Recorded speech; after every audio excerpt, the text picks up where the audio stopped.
Donc description du produit de base. Ça s'appelle le keyhole, trou de serrure.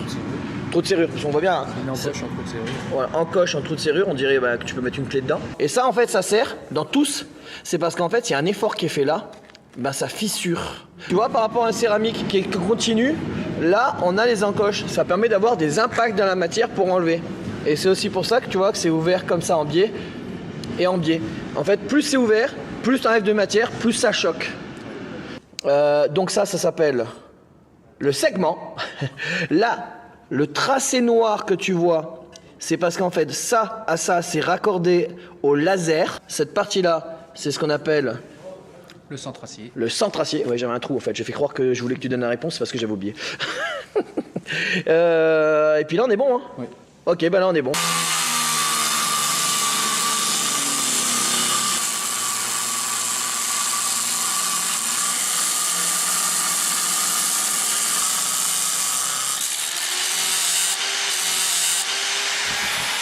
Le premier, on a fait juste le béton, mais s'il y avait eu du ferraillage dans celui-là, on aurait été limite. Regarde là, est-ce qu'il y a un pictogramme qui m'indique qu'on va dans du béton armé, du machin Ah bah oui, mince. Ok. Là, on est monté en gamme pro. Mais moi, j'ai besoin d'avoir un repère pour dire c'est gamme pro.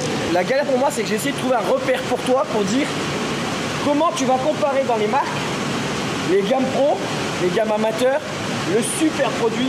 Il y a des diamants. Mais c'est la marque qui l'a imposé. C'est un repère pour eux. Mais si toi, tu es dans une autre marque, ça se trouve, ça va être des étoiles, des croix, des clous. C'est bien qu'il y ait un repère commun. Bah, nous, on peut voir comparer des produits par rapport à des qualités, mais il faut qu'on ait un repère qui disent attends, lui il est positionné sur tel credo, lui aussi. Et sur cette base-là, lequel des deux est mieux, on va regarder, parce que moi j'ai acheté peut-être les deux à un moment donné, et j'ai vu qu'il y en avait un qui marchait mieux que l'autre, et je sais qu'ils sont sur le même... Voilà, c'est ce qui m'intéresse dans ces vidéos, tu vois, c'est trouver le point de repère cohérent. Dans votre branche, il n'y en a pas.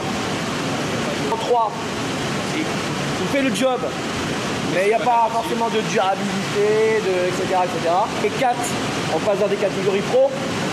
Et après, plus tu montes, plus il y a confort d'utilisation, durabilité. C'est quoi? On dirait que c'est des accroches supplémentaires pour... Oui, c'est une petite créature en plus pour le démarrage. Il n'y a rien qu'à changer là. Pareil, il est un peu silencieux. Ouais, mais c'est quoi qui fait que c'est un peu plus silencieux celui-là? Le centracier. Il est plus épais? Il est plus silencieux. Ouais, mais c'est dû à quoi? À la technologie du centracier. C'est quoi?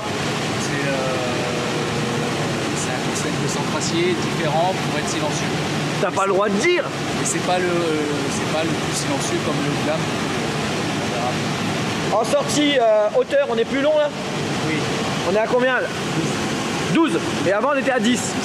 Donc il est censé durer plus longtemps. Et après la matière, je vois qu'il y a une légèrement différence de teinte là. On n'a pas d'infiltration encore? On n'est pas en IHD? Si. Hein? En IHD, infiltration haute densité.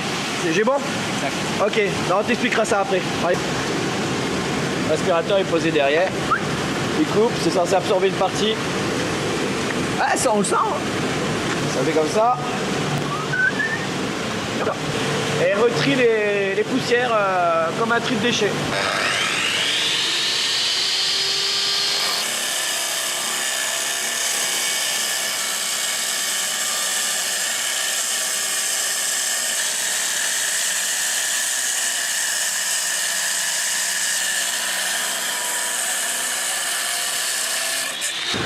Voilà. Propre. Nickel. Et le bruit moins, ouais. Beaucoup moins aussi. Légèrement. On peut faire mieux. On va faire mieux. Du coup, mais lequel?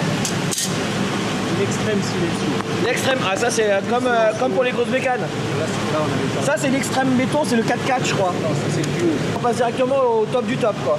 En niveau silence. Et alors celui qu'on vient de faire juste avant, c'était 3 fois. Là on est censé gagner minimum 15 dB. 30 fois moins. 30 fois moins de bruit, ça fait 15 dB. Sur le produit, qu'est-ce qu'il y avait? Elle est plus inclinée, elle est droite. La longueur segment, c'est quasiment la même. Mais la position est différente. Mais là, j'avais plus qui était enlevé, et là j'ai moins. Donc en fait, ça choque moins. Ça choque moins, mais c'est surtout pour les bruits. C'est équilibré, ça choque. Mais je vais pas y perdre à mon débit, quoi. Peut-être un petit peu, sauf si on compense par la qualité du segment. C'est-à-dire que là, on était en IHD aussi. Oui. Et là aussi. Oui, mais la composition du segment, c'est pas la même. Ça s'appelle la goutte d'eau. C'était vide. Et là, c'est plein. Donc ça veut dire qu'il n'y a pas le bruit de l'air qui passe dedans. Exactement. Donc celui-là, même si c'est pas l'extrême, il est déjà pas mal en bruit. On est quand même déjà pas mal, ouais.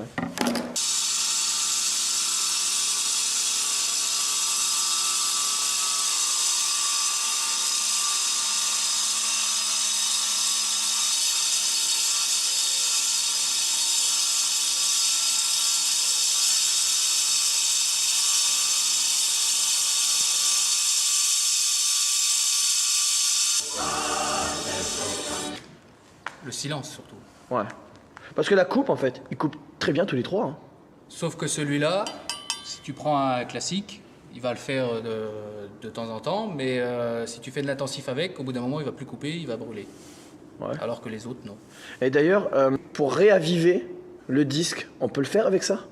Oui, tu peux le faire. Tu prends une brique abrasive et tu fais quelques coupes dedans et tu réavives ton disque. Un parpaing, là, qui est dessous, là. Ouais, par exemple. Faire quand même plusieurs coupes pour régénérer le diamant. Ouais, parce qu'en fait, le segment, c'est composé, on va te montrer en usine, mais en fait, c'est composé de diamants et de liants pour tenir les diamants entre eux. Donc, ce qui coupe, c'est le diamant, c'est pas le liant. Le liant est un peu plus mou. Il est plus mou que la matière visée. Pour que comme ça, il s'émousse dessus et il s'enlève et il laisse apparaître que le diamant qui lui va couper. Voilà. Donc quand tu sens que ça commence à glacer, oui. C'est-à-dire que tu as commencé à faire un truc, tu as l'impression qu'il coupe plus, tu mets 2-3 coups dans un parpaing ou dans une matière un petit peu dure et du coup ça va enlever le liant et ça va refaire apparaître un nouveau diamant. Du coup celui-là va se remettre à recouper. Ah bah là on voit bien là, regarde. Parce que là on a commencé à user. Oui. Ouais, tu as une partie où il y a les diamants, mais au bout d'un moment tu dois t'arrêter de couper. À quel moment tu te dis tiens mon disque il faut que je le change? Parce que tu peux l'utiliser jusqu'au bout, mais jusqu'à quel bout? Parce qu'on a dit que nous en fabrication au début là, comme c'est la partie qui se soude, il n'y a pas de diamant, il y a juste du liant. Dans la semelle il faut pas qu'il y ait de diamant pour permettre la soudure. Donc moi, il n'y a pas un repère dessus qui me dit arrête de couper à partir de cet endroit là? Bah là, on le voit, c'est flagrant parce qu'avec la forme, on voit que c'est doré et qu'il n'y a pas de diamant qui traîne là-dedans. Donc ça, c'est la semelle. Donc je m'arrête genre à 5 mm du bord. Tu t'arrêtes quand tu arrives au bout. De toute façon, quand tu es au bout, il ne coupera plus. Hein. Non, il ne sautera pas. Mais quand tu vas arriver à cet endroit-là, il va se bouffer tout de suite et tu vas arriver sur la tôle. Donc quand il n'y a plus de diamant, il faut arrêter de couper. Là, par contre, quand on est sur l'extrême aussi, on a plus de durabilité parce qu'on a dit que le segment était plus long. Oui. On est à 15. 15 mm. Alors que sur le modèle de base, on était à 10. 10, 12, 15. Voilà. Ça veut dire de 10 à 15, on a quand même pris 50% de plus. Et celui-là, il est prévu pour couper du béton et des matériaux durs. Que le classique, il a ses limites. Occasionnellement, il aura ses limites. Oui. Est-ce qu'il y a une liste des types de matériaux que je vais pouvoir couper, même si tous les trois vont couper du béton? Dans le catalogue, tu trouveras la liste. Par exemple, celui-là. Ouais.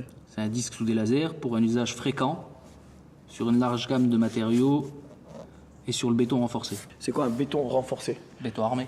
Béton armé, oui. Ok. On prend le modèle de base qui était là. Le turbo, là, c'est ok, c'est une solution économique, mais... Il n'y a rien de spécifié? Non. Et comme c'est pas marqué béton armé, bah, il fera ah ouais, si c'est pas dit, c'est que c'est pas fait. Voilà. Donc on explique ici le classique. C'est un usage occasionnel dans le béton armé. Si tu prends le pro, c'est plus fréquent déjà. C'est une qualité pro. Si tu prends l'extrême, c'est vraiment rapidité et durée de vie extrême. Donc dans la catégorie béton armé, mais on peut pas s'amuser à mettre toute la liste dedans. Ok, on part du principe qu'ils vont le faire, mais peut-être qu'il y en a un qui va le faire longtemps et d'autres pas longtemps. Moins longtemps. On part en usine? Oui. Pour compléter tout ça? C'était... Attends, je t'essuie l'œil. Ah, c'est beaucoup mieux, hein? Ah ouais, t'as pris cher toi aussi, hein? Du coup, on part en usine, on a fait toutes les démos là? Oui.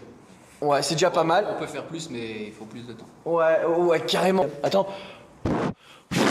Voilà. J'espère avoir répondu un maximum à la question. Quel disque prendre pour quel usage en béton? C'est au montage vidéo que ça va se gérer, ça va être chaud. Et s'il faut compléter, on pourra t'aider à compléter. Allez, on est parti.